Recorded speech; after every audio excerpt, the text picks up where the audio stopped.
Abot 200 voluntaryo na nakibahagi sa paglilinis ng Angalacan River sa Puzurubyo. Para sa detalye, nagbabalik Idol Denise Brillante.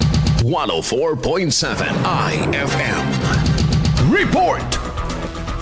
Abot 200 environmental stewards ang nakibahagi sa isinagawang paglilinis ng Angalacan River sa Barangay Bubonan, Puzurubyo, Pangasinan noong Marso 19.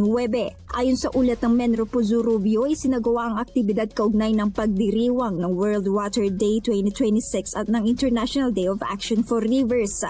Nagsanib puwersa ang DNR Ilocos Region, Central Eastern Pangasinan, BJMP Urdaneta at mga guro at estudyante ng Bubonan National High School, maging ang ilang kababaihan bilang bahagi ng paggunita sa National Women's Month 2026. Kaugnay nito, ang Angalacan River ay dineklarang protected river noong 2023 ng DNR Environmental Management Bureau at ang lokal na pamahalaan ng Puzurubyo. Dahilan kaya kabilang ito sa mga regular na minomonitor upang mapanatili ang kalidad ng tubig. Kasama mo mula rito sa IFM News, dagupan ito si Idol Denise Brillante, Tatak. IFM IFM News. IFM News. IFM News.